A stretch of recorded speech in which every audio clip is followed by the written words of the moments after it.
Hey guys, just finished watching Marvel's Runaways, Season 2, Episode 9, Big Shot. So I didn't take any notes for this episode just to try and keep this review a little bit shorter than they've been for most of the episodes. But try to get through the show and stuff.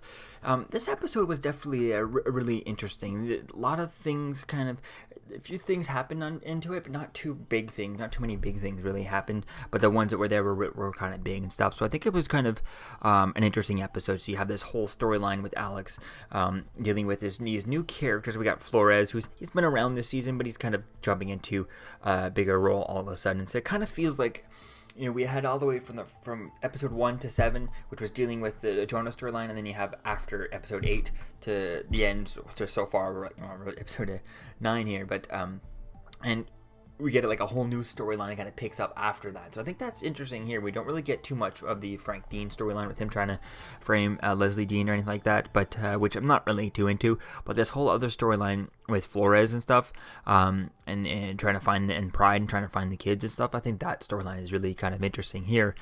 We get to play with different stuff like that.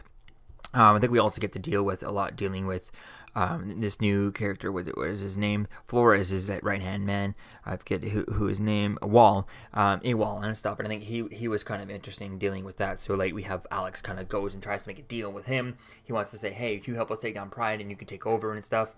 But he ends up going behind his back and showing Pride all the information that Flores had on the Pride and stuff, and I think that was just really kind of interesting, seeing the different twists and turns in here and all that stuff. It was kind of interesting playing with all that, and throughout this whole episode you have like a lot of the women in here, but not everyone. We had a few of them. We had, the first one was we had Tina Maru. Tina, she was getting affected, like she was completely not herself. Then we have Stacey York just not acting herself. And then later on, we start to have, and then we see, we see old Lace kind of not like getting sick and stuff. We saw that she got sprayed by a drone, and that drone we later on see that it's in Stacey York's place, or she had that drone there. So it's unclear as to kind of who was piloting the drone when it was just flying over the city, spraying stuff out there, and is that was making all the females sick, and why wasn't all of them sick? I mean, what is Tina, Gert and Lace. I mean, Gert got sprayed. Old Lace got sprayed. It's probably transferred via the connection that Gert has, right? So there's that. That makes sense for her. But for Tina, for Stacey York, where did they get affected? If it's the same thing that's affecting them, which I'm not. I feel like it's a separate issue. What's going on with Old Lace and Gert? I think that's something to do with whatever she got sprayed. But I don't see what did Stacey York put some sort of thing in there that would kill Old Lace? I don't feel like she would even do that, because Old Lace is kind of protecting them, keeping them alive from getting robbed or getting attacked by anyone who just wants to come in and stop and take them anything from them. Obviously they also have the powers, but the Yorks don't want to get rid of Old Lace while Old Lace is keeping them safe while they're on the run, right? And Old Lace is not something they want to get rid of, because until they're have their kids back, Old Lace is somewhat keeping them protective, right? So it's protecting them, at least in their eyes, of the parents and stuff. So it's going to be interesting to see as to kind of where things go with that. I like kind of all the twists and turns and stuff as to where things going. But the moves that kind of Alex made and how he did it without anyone else's opinion and all that stuff is just kind of a bit silly, a bit like, retarded, the way he kind of, or just kind of,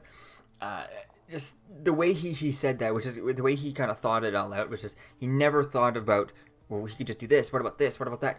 He's supposed to be super smart. That's his superpower, is being extremely smart. And he just kind of did what he thought. Like he just, didn't think any steps ahead. He just thought, oh, there's an option. Let's do it. He didn't think it out enough. And that was just kind of my problem with the Alex's story in this episode. So it was just kind of annoying to see as to where things kind of went with that. And also we start out this episode and we see, they go to get Molly out of custody, and Molly it was completely fine out of that. So that was kind of, it took the cliffhanger out of the last episode really out of it, and there was no cliffhanger out in the episode because Molly has powers, right? And then they pretty much confirmed it at the beginning of this episode, or the start of this episode, where Molly got out of, when Flores had Molly, she just kind of broke out of the cuffs and started throwing him around, right? Like nothing.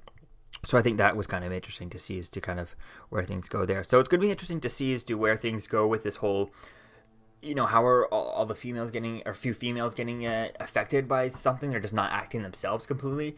At first, when I saw it was Tina, I thought, didn't she absorb the spirit of Jonah during the crash site? You know, and that's why she's acting weird. You know, what's going on with that? I think some of the, or maybe not just Jonah, maybe if Jonah's thing his spirit can change bodies. We saw that in the flashbacks, right? In the, was it this episode, or I think it was last episode? Yeah, it was last episode. We saw him, you know, going from the preacher into the Jonah body we know and stuff. But I think if all the other people in that spaceship, when they got destroyed, their souls can they go from body to body too, and that could be some of the side effects. You know, maybe you know we see. Maybe we see that Tina got infected by one of them, you know, and Stacy got affected by another, and I guess it also affects her vision. You know, she needs glasses, but when she has a different soul in her, she doesn't need glasses, right? I think that's an interesting idea, kind of playing with that.